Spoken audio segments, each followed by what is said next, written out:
오늘 은혜 받으실 하나님의 말씀은 요한복음 1장 14절에서 17절까지의 말씀입니다. 요한복음 1장 14절에서 17절까지의 말씀을 함께 봉독하도록 하겠습니다. 말씀이 육신이 되어 우리 가운데 거하심에 우리가 그의 영광을 보니 아버지 독생자의 영광이요 은혜와 진리가 충만하더라. 요한이 그에 대하여 증언하여 외쳐 이르되 내가 전에 말하기를 내 뒤에 오시는 이가 나보다 앞선 것은 나보다 먼저 계심이라 한 것이 이 사람을 가리킴이라 하니라. 우리가 다 그의 충만한 데서 받으니 은혜 위에 은혜로라. 율법은 모세로 말미암아 주어진 것이요 은혜와 진리는 예수 그리스도로 말미암아 온 것이라. 아멘. 자, 저는 오늘 은혜의 하나님이라는 제목으로 말씀을 전하고자 합니다. 세상에는 법도가 있습니다. 질서가 있죠. 이 질서를 위해서 우리가 규정을 세우고 법규를 세우고 헌법을 세웁니다. 그리고 율법을 만들고, 근데 이런 것보다 더 훨씬 더 엄한 법도는 뭐냐? 은혜의 법도입니다. 은혜는 쉽게 말해서 부모님의 은혜가 있어요. 그건 본능이에요. 우리를 존귀 여겨주시고 사랑해 주시고 우리를 위해서 엄청난 그런 희생을 하면서 우리를 보호하고 우리가 잘 살 수 있도록 한없이 베푸시는 그 부모님의 은혜가 있어요. 그리고는 자연의 은혜도 있습니다. 우리에게 공기를 주고 태양을 주고 물을 주고 나에게 건강을 주고 햇빛을 비춘 바 되어져서 모든 병균을 다 사하고 내가 살아갈 수 있는 어떤 그런 여러 가지 은총을 허락하시는 그 은혜가 이 자연을 통해서 이렇게 나타나게 됩니다. 그래서 이제 우리가 또 가장 중요한 은혜를 하나님의 은혜다. 자격이 없는 자에게 벌하지 아니하시고 오히려 사랑을 베풀어 주셔서 그것을 마음껏 누리게 하시는 하나님 은혜입니다. 우리가 은혜를 말하기 전에 법도를 말하지 않으면 그 은혜는 방종이 됩니다. 하나님이 세우신 가장 위대한 법도는 시내산에서 모세에게 주신 십계명으로 대표되는 것인데요. 그 십계명에는 4가지 계명이 하나님과의 관계에 있어서의 계명이고 6가지가 인간들 사이에서 지켜야 될 계명입니다. 나 외 다른 신들을 너희에게 두지 말라. 너를 위하여 새긴 우상을 만들지 말고 그것들에게 절하지 말며 그것들을 섬기지 말라. 너는 네 하나님 야훼 이름을 망령되게 부르지 말라. 안식일을 기억하여 거룩하게 지키라는 것은 하나님과 우리들 사이에 지켜야 될 계명입니다.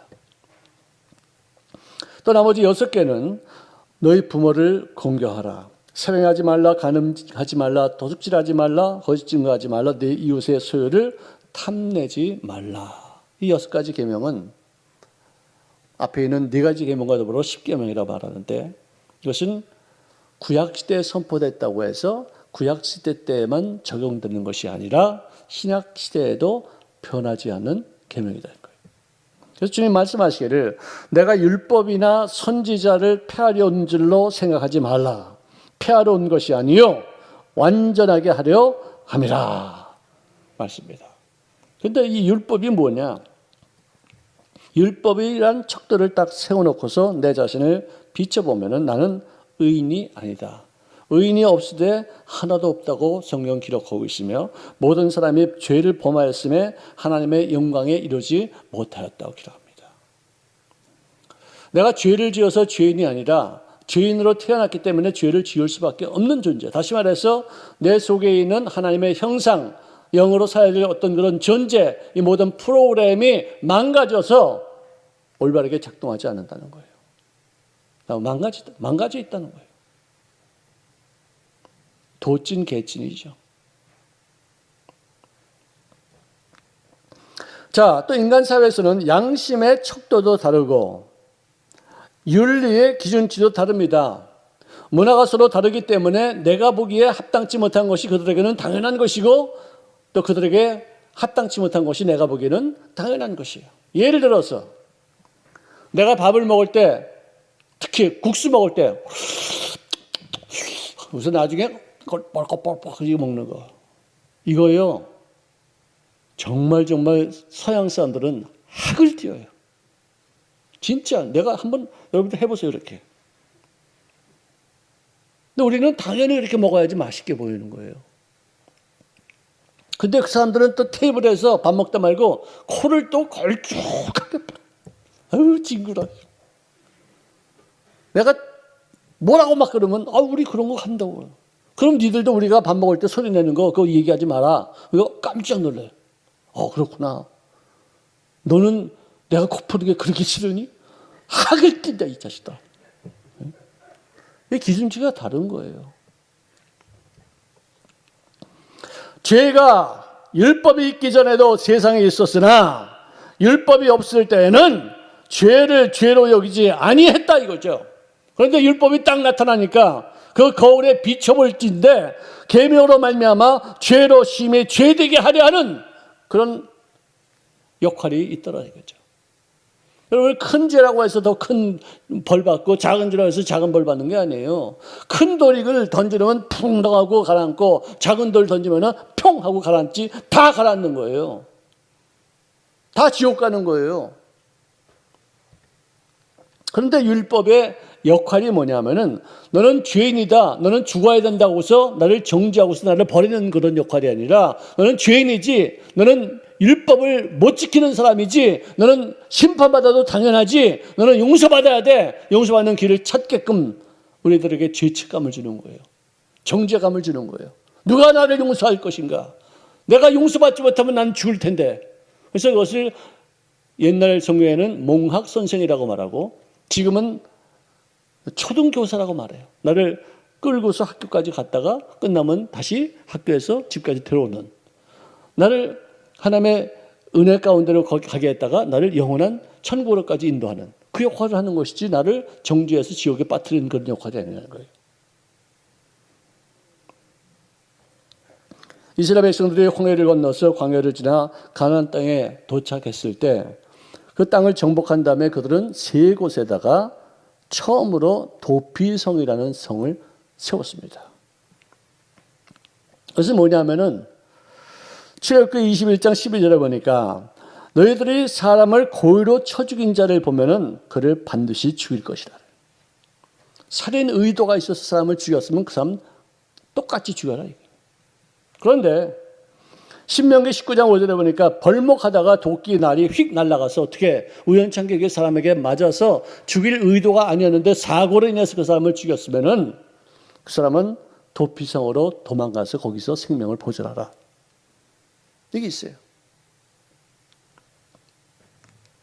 다시 말해서 과실치사로 받는 고통도 엄청나게 크고 충격이 큰데 그것으로 인해서 내가 사람 죽였다는 것으로 쫓겨다니다가 그의 친족에 의해서 내가 살인을 당하거나 또는 내가 평생을 살면서도 그 죄책감에 시달려가지고 두려움 가운데 그렇게 있지 않도록 하기 위한 어떤 신축성 있는 어떤 그 법 집행이라고 말할 수 있는 것이에요. 저는 오래전에 시카고에 있을 때 우리 식구들하고 어디 좀 가는데 거기는 시골길을 가면은요 오리가 이만해. 오리 날아다녀요. 기러기인지 뭔지 난 모르겠어 이름이. 근데 이놈들이 사람이 가면 도망가는데요. 차가 가면은 그냥 꽉꽉꽉 그냥 줄 져가지고 20마리 30마리가 쭉 길까지 가는 거예요. 그러니까 나도 이제 차를 갖다 살살 모으는 거예요. 이제 그놈들이 안 비키니까. 근데 우리 딸내미는 창문을 열고서 비키라고 가라고 막 이러면서 가는데 아빠 막 이러는 거야 나보고. 그래서 보니까 이 차가 이 오리를 좀 이렇게 접촉사고를 했어요. 근데 우리 딸내미는 그 오리가 그냥 쓰러진 줄 알고 그냥 너무 놀래가지고 나한테 막 호들갑을 떠는데 내가 얼마나 충격받았어요. 내가 오리 한 마리 때문에. 오리 죽었나 싶어가지고.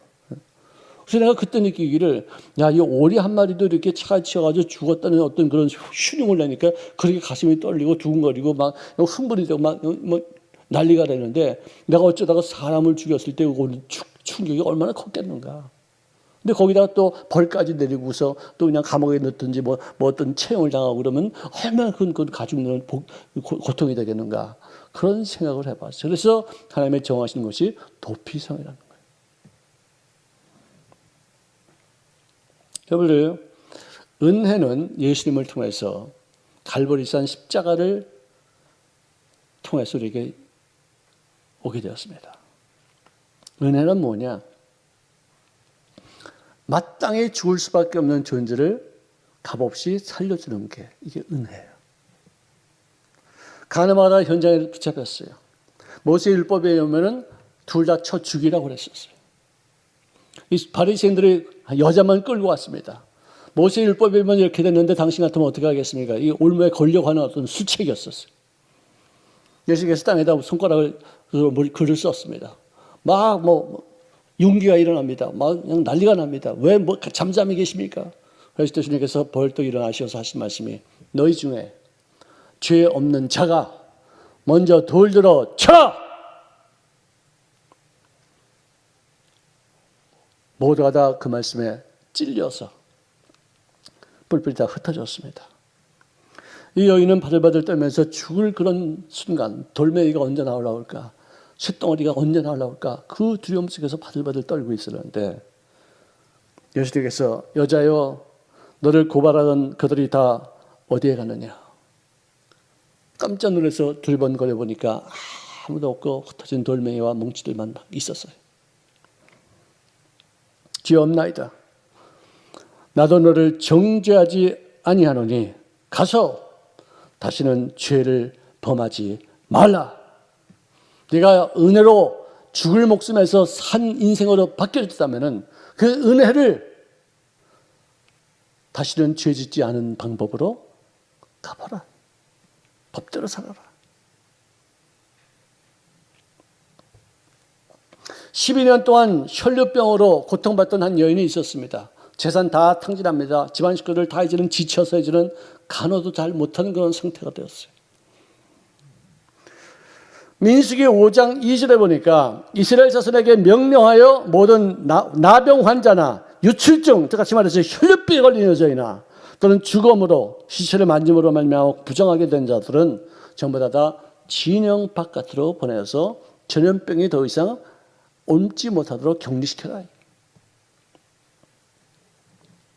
그런데 이 여인이 예수님에 대한 소문을 듣고 나서 내가 그분에게 나아가 그 옷자락을 만지기만 하더라도 나는 나을 것이라는 어떤 그런 믿음을 갖고서 그 많은 사람들이 있는 가운데 그가 들어와서 예수님 옷자락 만지려고 몸부림치면서 쫓아갑니다.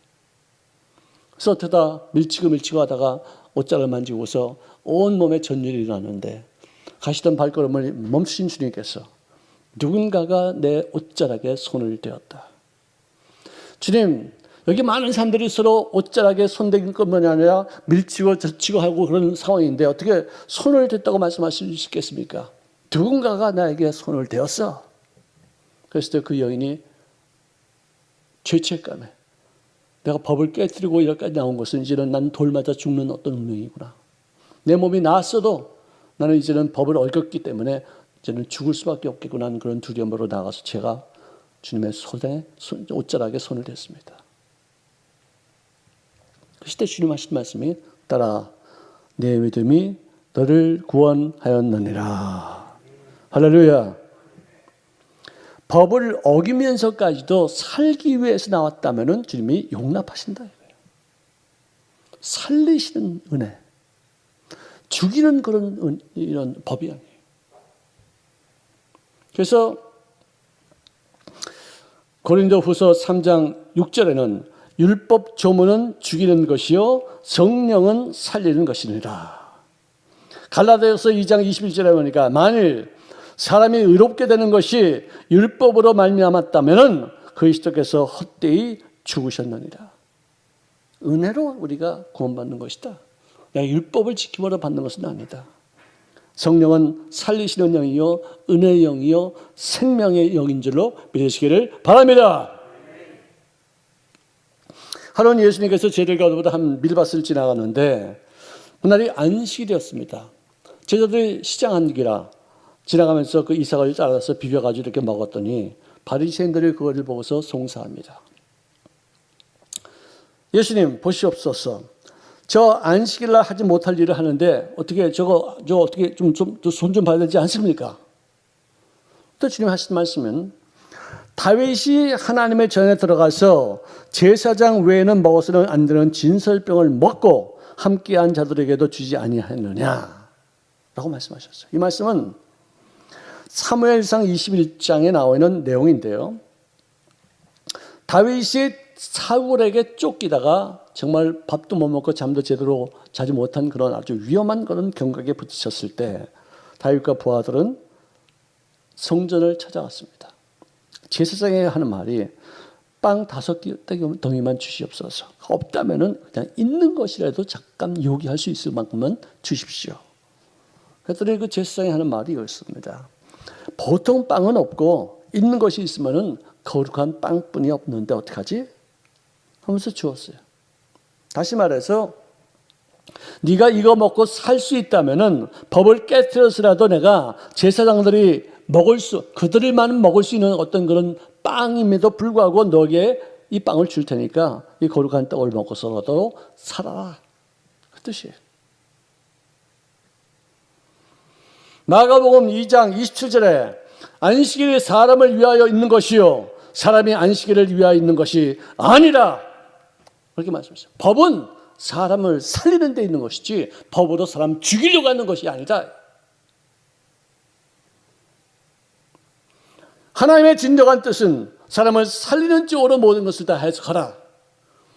마태복음 12장 7절 보니까 나는 자비를 원하고 제사를 원하지 아니하노라 하신 뜻을 너희가 알았더라면 무지한 자들을 내 제자들을 배고파서 이삭을 좀 비벼서 먹은 그 인생들을 정죄하지 너희들이 않았을 것 아니냐. 예수님은 우리의 도피성입니다. 우리들이 부족한 점, 우리들이 연약한 점, 우리들이 죄 지은 것들 다 덮어주시고 보호하시고 우리에게 또 새로운 인생을 살게 하시는 귀한 생명력을 베푸신 줄로 믿으시길 바랍니다. 저는 인간들 사이에서 주신 그 계명 중에서 어떤 계명이 가장 무서운 계명인가를 생각해 보았더니 제일 처음에는 너희 부모를 공경하라라고 나오지만 살인자가 제일 엄한 죄라고 생각해요. 왜냐하면 다른 것은 내가 보상할 수가 있어요. 내가 잘못한 사람들에 대해서 보상할 수 있어요.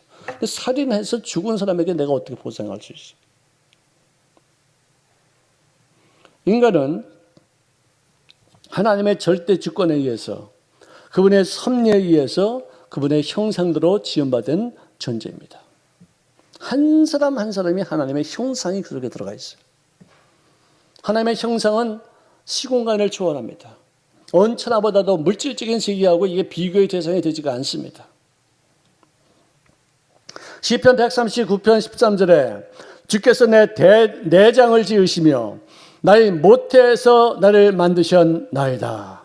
에레미야서 1장 5절에 보니까 내가 너를 모태에 짓기 전에 너를 알았고 내가 배에서 나오기 전에 너를 성별하였고 너를 여러 나라의 선지자로 세웠노라. 내가 모태 중에서 형성되기 이전부터 나를 아셨다는 거예요.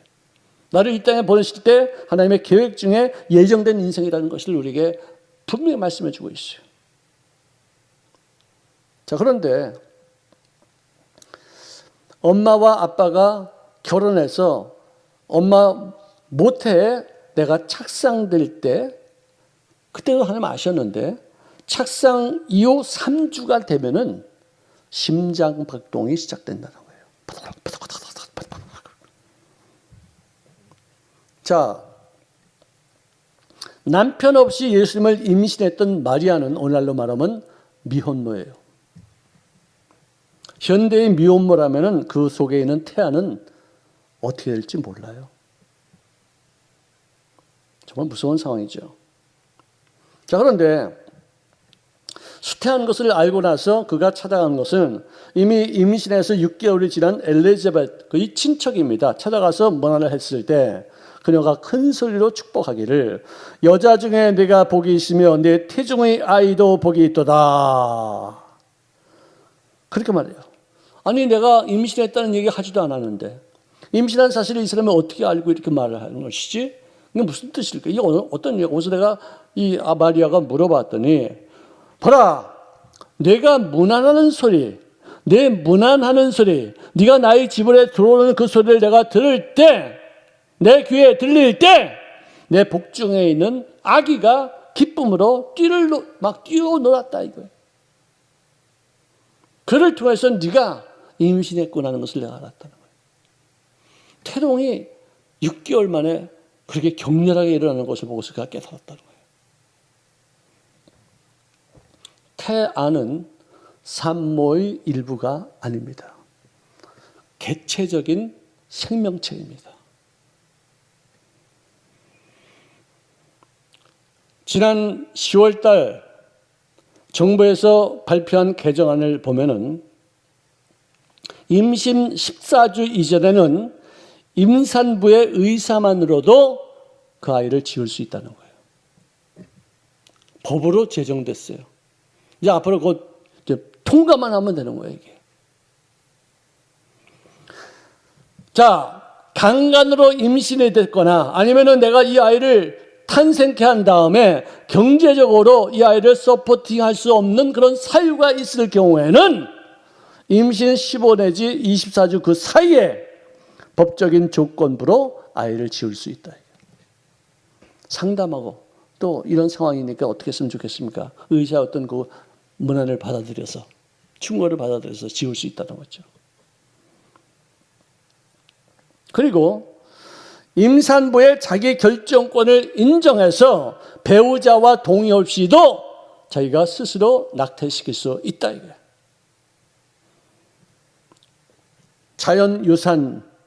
자연스럽게 유산될 수 있는 방법도 써도 된다 하면서 방법을 제시하지 않았어요. 어쨌든 너희들은 애를 지울 수 있다. 방법은 네가 알아서 해라.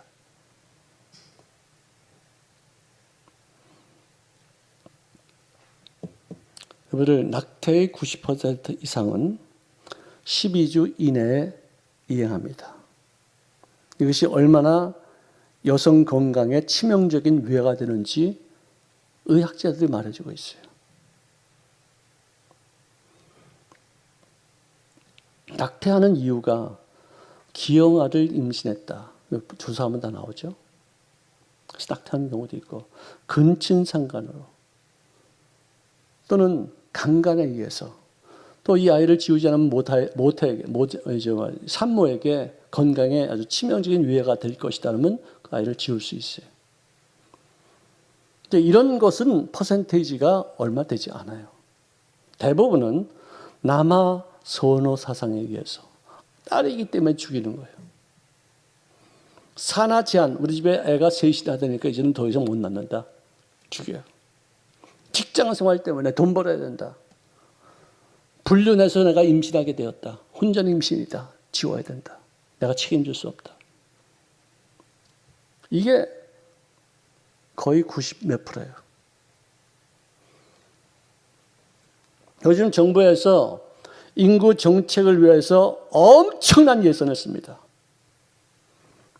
그런데도 출산율은 세계 최하.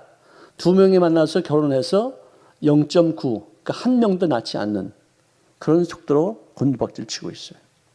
낙태율 세계 최고, 자살률 세계 최고. 여기다 차별금지법까지 제정해서 동성애까지 조정하는 거예요. 그 동성애들이 애를 낳습니까?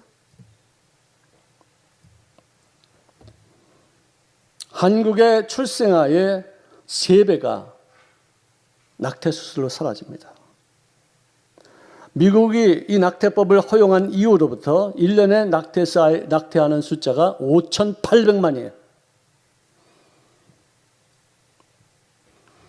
돈을 어디다가 쓰는지는 모르겠지만 미혼모가 아이를 낳았을 때 그 아이를 양육하고 교육시키는데 지원을 해준다면 그만큼 낙태하지 않은 것만이라도 충분히 인구 증가를 우리가 향할 수 있는 거예요.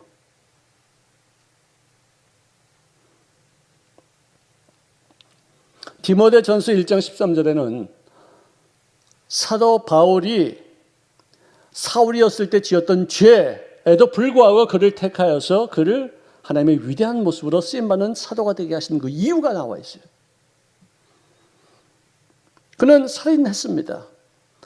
사람들을 옥에다 가두었습니다. 뭐 스테반만 죽이는데 가담한 것이 아니라 많은 사람들을 죽였는데 옆에 있었을지도 몰라요. 투옥시켰습니다. 예수 믿는 사람도 아주 많이 박해했었어요. 그랬는데 도리어 긍휼을 입은 것은 내가 믿지 아니할 때에 알지 못하고 행하였습니다. 내가 모르고 한 것이기 때문에 하나님이 나를 봐주시고 용서하셨다. 그렇지만 이제는 내가 알고 나서부터는 더 이상 하지 않는다. 왜? 이제 주님 앞에 쓰임받는 일꾼으로서 역할을 감당하는 것이다. 낙태에 대해서 우리 모두는 직접적으로나 간접적으로 연관들이 있습니다. 이 이야기 여기까지만 하겠습니다.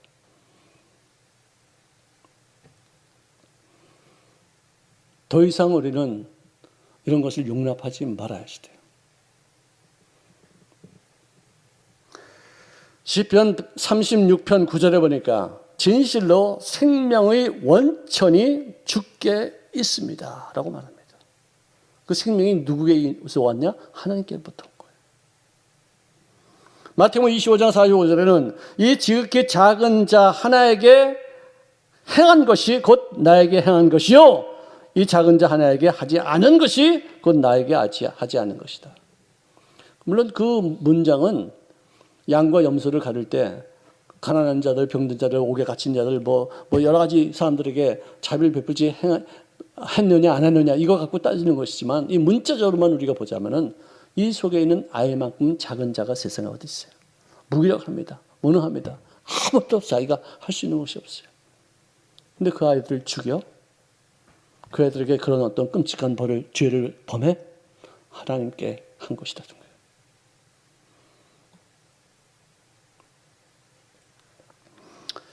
예수님이 우리를 위해서 십자가에서 못 박히시사 내가 받을 법의 심판을 대신 받으셨기에 우리가 그를 믿는 자들에게 영생을 주시고 구원을 베푸시고 하나님의 택한 백성으로서 천국까지 갈 수 있다고 말씀해 주셨어요. 그분이 나를 위해서 대속의 죽음을 당하셨다는 거예요.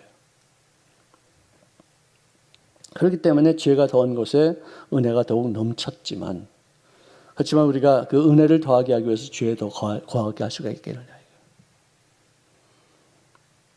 여러분들 비듬이 많다고 해서 흰옷 입고 다닐 거예요? 네?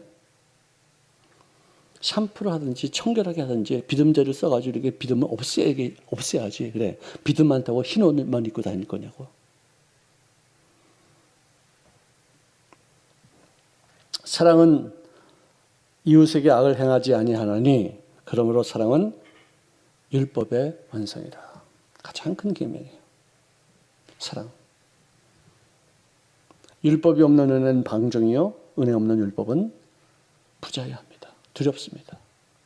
무자비합니다. 밸런스를 잘 맞추는 건강한 크리스천들이 되시기를 바랍니다.